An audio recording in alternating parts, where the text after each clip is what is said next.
بسم اللہ الرحمن الرحیم۔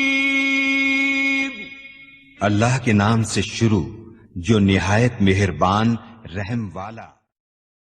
الحمدللہ رب العالمین الرحمن الرحیم مالک یوم الدین والصلاة والسلام علی نبینا محمد وآلہ واصحابہ اجمعین ومن تبعهم بإحسان إلى يوم الدين وأشهد أن لا إله إلا الله وحده لا شريك له وأشهد أن محمدا عبده ورسوله أما بعد معزز حاضرین، اللہ کے رسول صلی اللہ علیہ وسلم نے ارشاد فرمایا جیسا کہ بخاری اور مسلم کی روایت میں ہے، انس بن مالک رضی اللہ تعالی عنہ کہتے ہیں لا يؤمن أحدكم حتى أكون أحب إليه لا يؤمن أحدكم حتى يحب لأخيه ما يحب لنفسه۔ اللہ کے نبی صلی اللہ علیہ وسلم نے فرمایا تم میں سے کوئی آدمی اس وقت تک مومن نہیں ہو سکتا جب تک اپنے بھائی کے لیے وہی چیز پسند نہ کرے جو اپنے لیے پسند کرتا ہے۔ اس حدیث کی صحیح مسلم کی دوسری روایت میں ہے، اللہ کے نبی صلی اللہ علیہ وسلم نے کہا والذی نفسی بیدہ لا یؤمن عبد حتی یحب لأخیہ ما یحب لنفسہ۔ قسم ہے اس ذات کی جس کے ہاتھ میں میری جان ہے، تم میں سے کوئی آدمی اس وقت تک مومن نہیں ہو سکتا جب تک کہ اپنے بھائی کے لیے وہی چیز پسند نہ کرے جو وہ اپنے لیے پسند کرتا ہے۔ اس حدیث کی ایک دوسری روایت ہے نسائی اور مسند احمد میں، اللہ کے نبی صلی اللہ علیہ وسلم نے فرمایا والذی نفس محمد بیدہ لا یؤمن احدکم حتی یحب لأخیہ ما یحب لنفسہ من الخیر۔ قسم ہے اس ذات کی جس کے ہاتھ میں محمد کی جان ہے، تم میں سے کوئی آدمی اس وقت تک مومن نہیں ہو سکتا جب تک اپنے بھائی کے لیے وہی خیر اور وہی بھلائی پسند نہ کرے جو اپنے لیے پسند کرتا ہے۔ ان تمام حدیث میں اللہ کے نبی صلی اللہ علیہ وسلم نے اس بات کی تعلیم دی ہے کہ کوئی آدمی اس وقت تک مومن نہیں ہو سکتا جب تک اپنے بھائی کے لیے وہی چیز نہ چاہے جو اپنے لیے چاہتا ہے، جو بھلائی اپنے لیے پسند کرتا ہے جب تک وہ بھلائی اپنے بھائی کے لیے بھی پسند نہ کرے تب تک وہ مومن نہیں ہو سکتا۔ اور یہاں ایمان کی نفی سے مراد کامل اور مکمل ایمان کی نفی ہے، کیونکہ حدیث کی دوسری روایت میں ہے جسے احمد اور ابن حبان نے بسند صحیح روایت کیا ہے، اللہ کے رسول صلی اللہ علیہ وسلم نے ارشاد فرمایا لا یبلغ العبد حقیقۃ الایمان حتی یحب لأخیہ ما یحب لنفسہ من الخیر۔ آدمی بندہ ایمان کی حقیقت کو نہیں پا سکتا جب تک جو بھلائی اپنے لیے پسند کرتا ہے وہی اپنے بھائی کے لیے پسند نہ کرے تب تک وہ ایمان کی حقیقت کو نہیں پا سکتا۔ اس لیے ایمان کے مکمل ہونے کے لیے اور ایمان کے کامل ہونے کے لیے یہ ضروری ہے کہ انسان جو اپنے لیے چاہتا ہے وہی چیز اپنے بھائی کے لیے بھی چاہے، وہی چیز اپنے بھائی کے لیے بھی پسند کرے۔ یہ اللہ کے نبی صلی اللہ علیہ وسلم نے ہمارے اوپر فرض قرار دیا ہے۔ اسی لیے سنن ترمذی کی ایک روایت میں ہے، اللہ کے نبی صلی اللہ علیہ وسلم نے ارشاد فرمایا للمسلم علی المسلم ست، ایک مسلمان کا دوسرے مسلمان کے اوپر 6 حق ہے، اسی میں سے ایک ہے ان تحب لاخیک ما تحب لنفسک۔ اس کا ایک حق یہ ہے کہ جو اپنے لیے پسند کرتے ہو وہی اس کے لیے بھی پسند کرو، جو چیز اپنے لیے پسند ہے وہی اس کے لیے بھی پسند کرو۔ یہ چیز ایک مسلمان کا دوسرے مسلمان کے اوپر حق ہے۔ اسی لیے ایک دوسری روایت میں ہے اللہ کے نبی صلی اللہ علیہ وسلم نے ابو ہریرہ رضی اللہ تعالیٰ عنہ سے کہا احب لاخیک ما تحب لنفسک تکن مسلما، اور دوسرا لفظ ہے تکن مؤمنا، کہا جو اپنے لیے پسند کرتے ہو وہی اپنے بھائی کے لیے بھی پسند کرو، تم مسلمان رہو گے یا تم مومن رہو گے۔ اس کا مطلب یہ ہوا کہ نبی صلی اللہ علیہ وسلم نے اس بات کی تاکید کیا ہے کہ اگر انسان صاحب ایمان اور صاحب اسلام باقی رہنا چاہتا ہے تو اس پر فرض ہے کہ وہ اپنے بھائی کے لیے وہی چیز پسند کرے جو وہ اپنے لیے پسند کرتا ہے۔ اسی لیے مسند احمد کی ایک صحیح روایت میں ہے، اللہ کے نبی صلی اللہ علیہ وسلم سے معاذ بن جبل رضی اللہ تعالیٰ عنہ نے روایت کیا کہ نبی صلی اللہ علیہ وسلم نے ارشاد فرمایا افضل الایمان ان تحب للہ وتبغض فی اللہ وتعمل لسانک فی ذکر اللہ۔ قال معاذ وماذا یا رسول اللہ؟ قال ان تحب لاخیک ما تحب لنفسک وتکرہ له ما تکرہ لنفسک وان تقول خیرا او تصمتا۔ اللہ کے نبی صلی اللہ علیہ وسلم نے فرمایا افضل ایمان، اعلیٰ ایمان یہ ہے کہ تم اللہ کے لیے محبت کرو اور اللہ کے لیے دشمنی کرو اور اپنی زبان کو اللہ کے ذکر میں مشغول رکھو۔ معاذ بن جبل نے کہا اور کیا اللہ کے رسول، اور کیا افضل ایمان میں ہے؟ تو نبی صلی اللہ علیہ وسلم نے فرمایا یہ کہ تم اپنے بھائی کے لیے وہی بات پسند کرو جو اپنے لیے پسند کرتے ہو، اور اپنے بھائی کے لیے اس چیز کو ناپسند کرو جو اپنے لیے ناپسند کرتے ہو، اور بھلی بات کہو ورنہ چپ رہو، بولو تو بھلی بات بولو ورنہ خاموش رہو۔ اس حدیث میں نبی صلی اللہ علیہ وسلم نے افضل ایمان یا ایمان کا اعلیٰ درجہ جن چیزوں کو قرار دیا ہے اس میں سے ایک چیز یہ بھی ہے کہ انسان اپنے بھائی کے لیے وہی چیز پسند کرے جو وہ اپنے لیے پسند کرتا ہے، اور اپنے بھائی کے لیے وہی چیز ناپسند کرے جسے وہ اپنے لیے ناپسند کرتا ہے۔ اسی طرح صحیح مسلم کی ایک روایت میں ہے عبداللہ بن عمرو بن عاص رضی اللہ تعالیٰ عنہ کہتے ہیں کہ اللہ کے رسول صلی اللہ علیہ وسلم نے ارشاد فرمایا من احب ان یزحزح عن النار ويدخل الجنة فلتأته منيته وهو يؤمن بالله واليوم الآخر وليأتي إلى الناس الذي يحب ان يؤتى إليه۔ اللہ کے نبی صلی اللہ علیہ وسلم نے فرمایا جو اس بات کو پسند کرتا ہو کہ اسے جہنم سے دور رکھا جائے اور اسے جنت میں داخلہ دیا جائے تو چاہیے کہ اس کی موت اس حال میں آئے کہ وہ اللہ اور یوم آخرت پر ایمان رکھتا ہو اور لوگوں کے ساتھ وہی معاملہ کرتا ہو جو وہ پسند کرتا ہے کہ اس کے ساتھ وہ معاملہ کیا جائے۔ جو معاملہ کرنا، جو اخلاق پیش کرنا، جو کردار پیش کرنا، جو برتاؤ کرنا آدمی اپنے لیے پسند کرتا ہے وہی دوسرے کے ساتھ بھی پیش کرے، وہی دوسرے کے ساتھ بھی وہ معاملہ کرے۔ اب اگر آپ کسی کے ساتھ کوئی معاملہ کرنا چاہتے ہیں تو تھوڑی دیر کے لیے اس جگہ پر خود کو رکھ کر آپ سوچیے، کوئی بھی معاملہ آپ کرنا چاہتے ہیں اس معاملے میں سامنے والے کی جگہ پر اپنے آپ کو رکھیں۔ آپ کسی کا مال چوری کرنا چاہتے ہیں تو آپ سوچیں کہ جس کا مال میں چوری کرنا چاہتا ہوں وہ تو چوری کر لوں گا، لیکن کیا اگر وہ آدمی میرا مال چوری کرے تو اس کو کیسا لگے گا؟ آپ دوسرے کو بسر عام رسوا کرنا چاہتے ہو، اس کی عزت پر حق گیری کرنا چاہتے ہو، آپ اگر کا سوچو کہ اگر یہ معاملہ میرے ساتھ صرف آپ کوئی کرنا چاہے تو مجھ کو کیسا لگے گا؟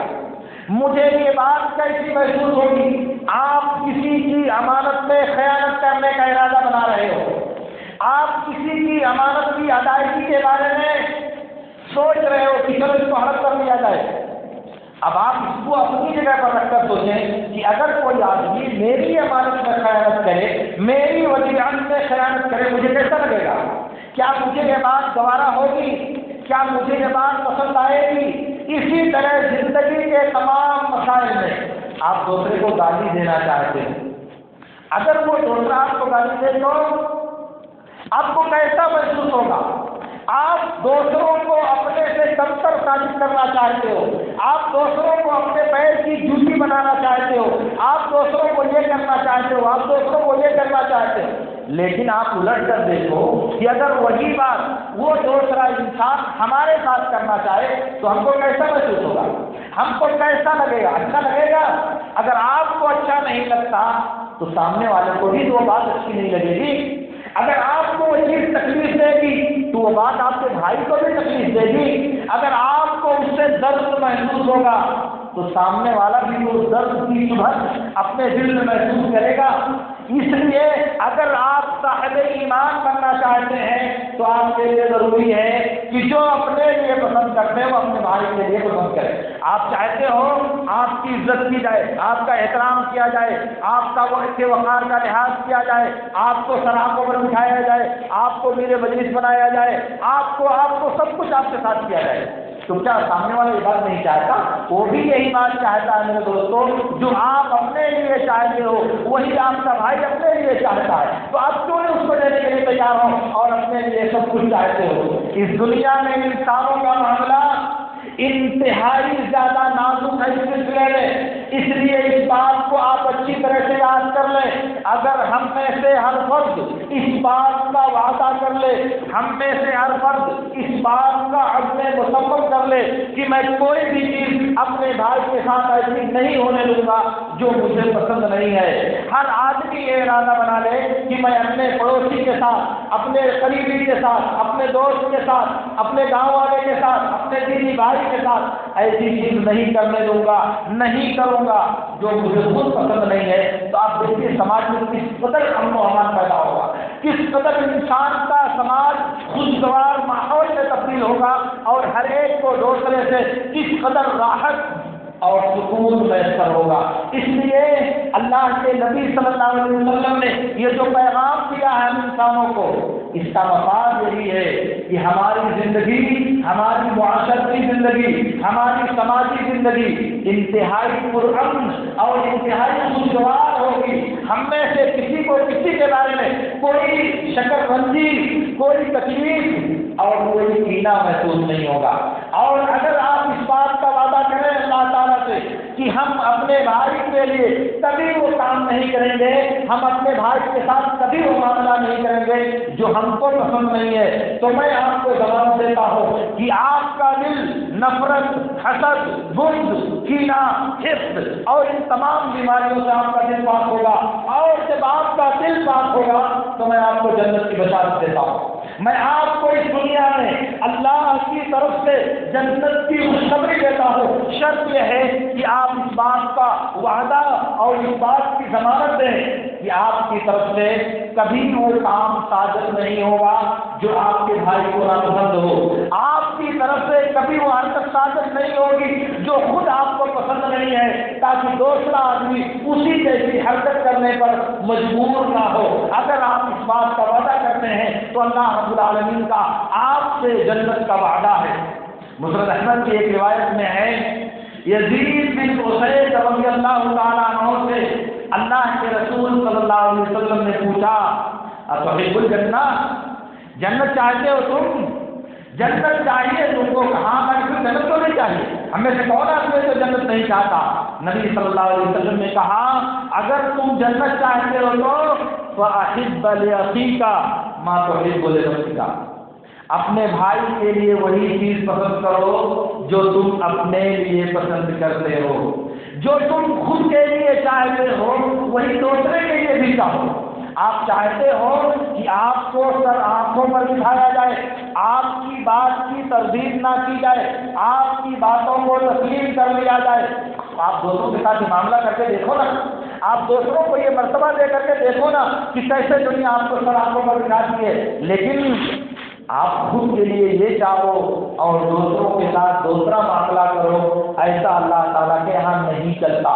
تو میرے دوستوں، میں آپ سب سے عرض کر رہا تھا کہ اسلام کی بہترین ہدایات میں سے اور اسلام کی شاندار تعلیمات میں سے ایک اہم تعلیم یہ ہے کہ ہم دوسروں کے لیے وہی پسند کریں جو اپنے لیے پسند کرتے ہیں، زندگی کے کسی بھی موڑ پر آپ زندگی کے کسی بھی میدان میں آپ ہو، آپ یہ قاعدہ ذہن میں رکھیں، یہ ضابطہ ذہن میں رکھیں، اور کسی کے ساتھ بھی معاملہ کرنے سے پہلے اس کو برتنے کی کوشش کریں۔ دیکھیں آپ کس قدر پرسکون ہوں گے، اور آپ کی طرف سے آپ کا سماج کتنا مطمئن اور پرسکون ہوگا، آپ اس کا اندازہ نہیں لگا سکتے، مگر کر کے دیکھیے میرے دوستوں، کوشش کرنے میں کیا حرج ہے۔ ویسے بھی یہ ہمارا دین ہے، ہماری شریعت ہے، نبی کی تعلیم ہے، نبی کا طریقہ ہے، نبی کی سنت ہے، اور اسی کا کلمہ پڑھ کر کے ہم دنیا میں اور اسلام میں داخل ہوئے ہیں، تو کیوں نہیں اس کے لیے ہم اپنے آپ کو تیار کرتے،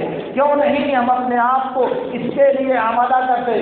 میرے دوستوں، اس تعلیم کی برکتوں کا اور اس تعلیم کے جو اثرات ہماری زندگی میں مرتب ہونے والے ہیں، اگر میں اس کا تذکرہ کروں تو بات بہت لمبی ہوگی، لیکن سر دست میں آپ سے صرف یہ عرض کرنا چاہ رہا ہوں کہ آپ اپنے طور پر اپنے نفس میں، اپنے جی میں، اپنے رب سے یہ وعدہ کر لیجئے کہ میں زندگی میں اس بات کی کوشش کروں گا کہ کسی بھی بھائی کے ساتھ، کسی بھی دینی انسان کے ساتھ، دینی اخوت کے حامل فرد کے ساتھ وہ معاملہ نہیں کروں گا جو معاملہ مجھے خود پسند نہیں ہے، جو میرے لیے اپنے لیے مجھے اچھا نہیں لگتا، ظاہر ہے کہ وہ سامنے والے کو بھی اچھا نہیں لگے گا۔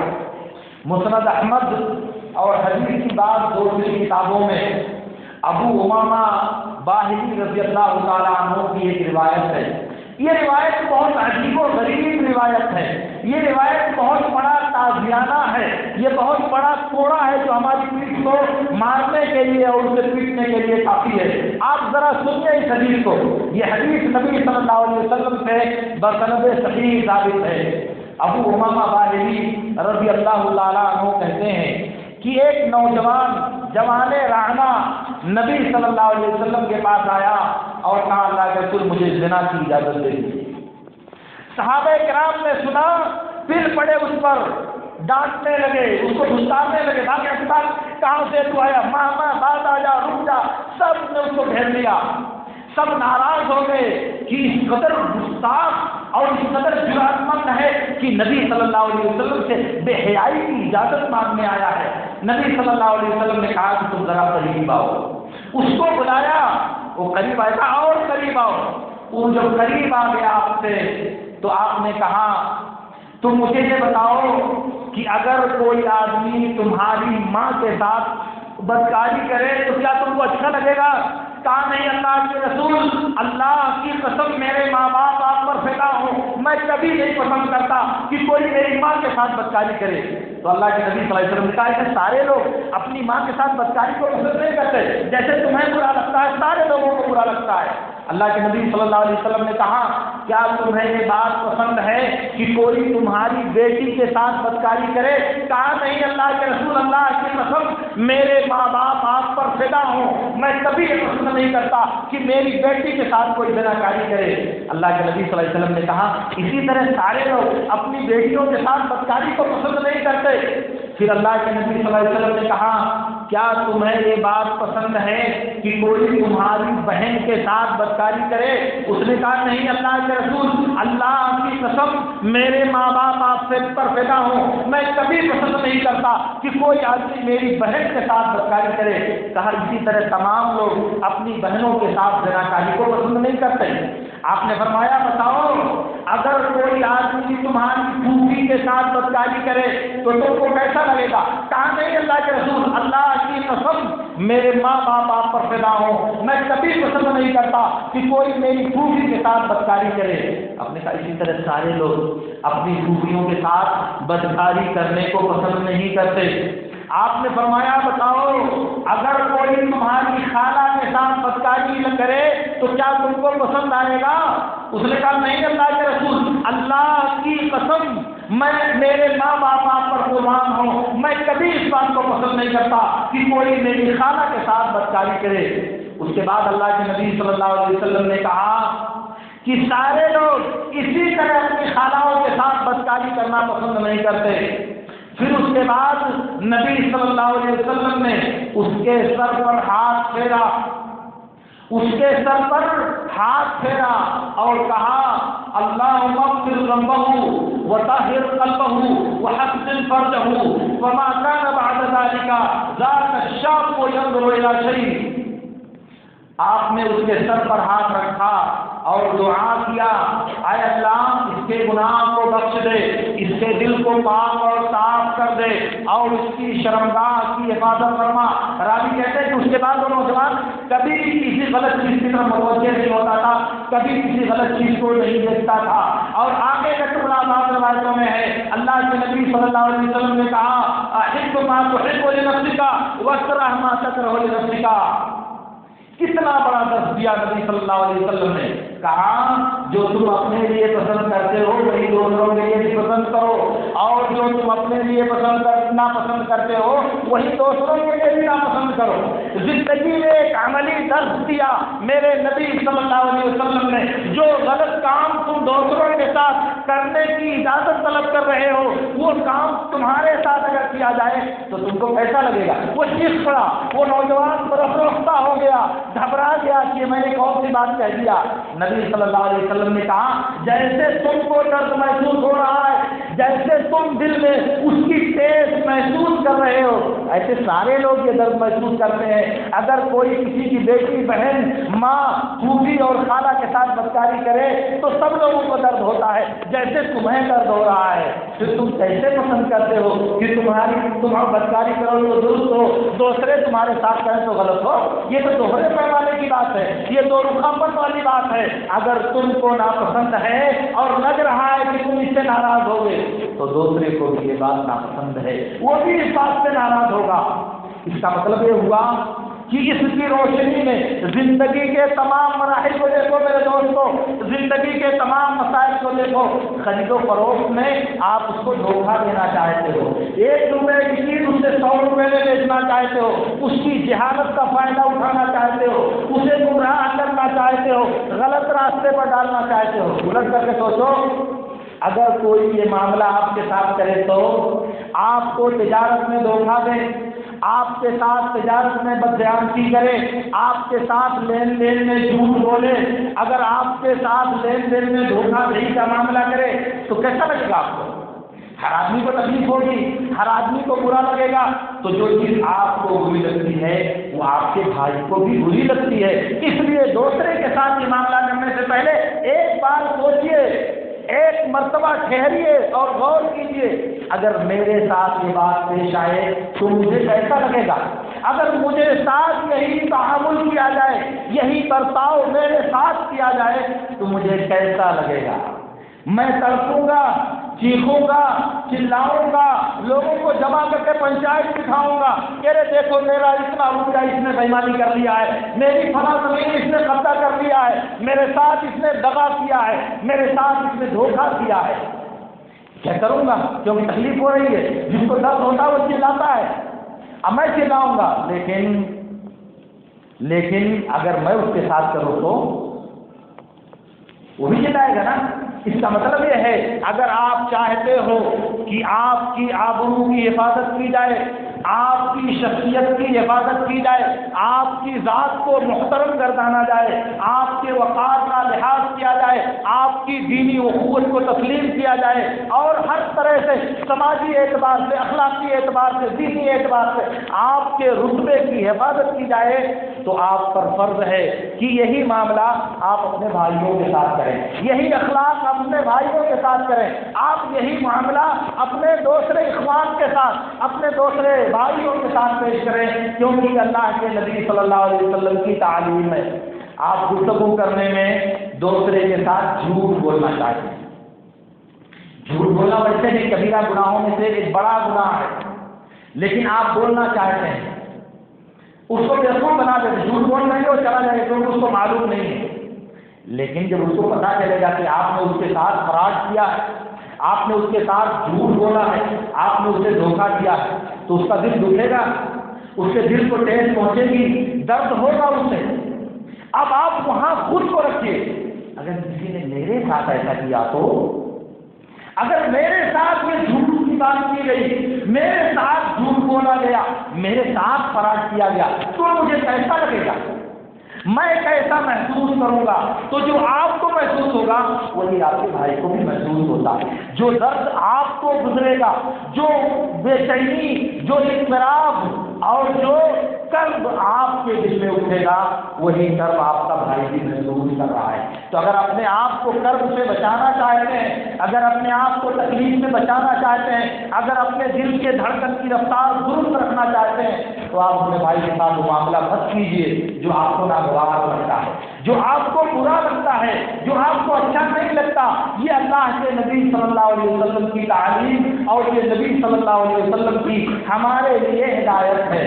اب ایسی صورت میں اللہ کے نبی صلی اللہ علیہ وسلم کا یہ پیغام اور احادیث کے یہ سنہری علوم جو آج ہمارے کانوں تک پہنچائے گئے ہیں، ان کا تقاضا یہ ہے کہ رمضان کی ان مبارک ساعتوں میں، رمضان کی ان بابرکت گھڑیوں میں ہم اپنے نفس سے وعدہ کریں، اپنے نفس سے عہد و پیمان باندھیں، اپنے اور اپنے رب کے درمیان یہ عزم و ارادہ بنائیں کہ ہم اپنی زندگی میں اس اصول کو، اس شرعی ہدایت کو، اس نبوی سنت کو برتنے کی کوشش کریں گے اور زندگی بھر کبھی بھی ہم سے ایسی حرکت انشاءاللہ صادر نہیں ہوگی جو بعد میں ہمارے لیے رسوائی اور پریشانی کا سبب بنے. کیوں؟ اس لیے کہ اللہ رب العالمین نے ہمیں اسی بات کی تعلیم دی ہے. اللہ رب العالمین نے ہمیں یہی حکم دے رکھا ہے. ہمارے دین کے، ہمارے ایمان کے اور ہماری ایمانی زندگی کی بلند و بالا درجے پر پہنچنے کے لیے یہ بات اللہ کے نبی صلی اللہ علیہ وسلم نے ضروری قرار دیا ہے.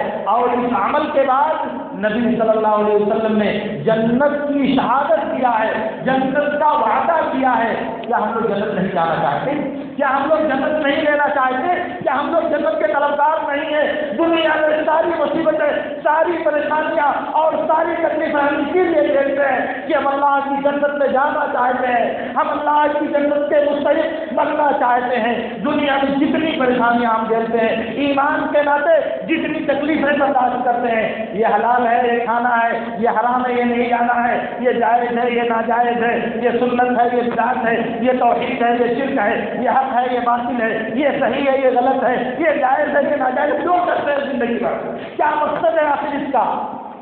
یہی نہ کہ ہم اللہ کی جنت میں جانا چاہتے ہیں، یہی نہ کہ ہم اللہ کی رضا کے مستحق بننا چاہتے ہیں، یہی نہ کہ ہم اپنے آپ کو اللہ کے غضب سے بچانا چاہتے ہیں. تو نبی صلی اللہ علیہ وسلم نے وعدہ کیا ہے، آپ سے بشارت ہے نبی صلی اللہ علیہ وسلم کی کہ آپ اپنے لیے جو پسند کرتے ہو وہی اپنے بھائی کے لیے بھی پسند کرو. جو بھلائی، اچھائی، مال، بہتری اپنے لیے چاہتے ہو وہی اپنے بھائی کے لیے بھی چاہو. اللہ کے نبی صلی اللہ علیہ وسلم نے جنت کی بشارت دی ہے. اللہ رب العالمین سے میری دعا ہے کہ اللہ رب العالمین ہمیں ان باتوں کو سمجھنے اور ان پر عمل کرنے کی توفیق عطا فرمائے. وآخر دعوانا ان الحمد للہ رب العالمین. اقول لكم ما تسمعون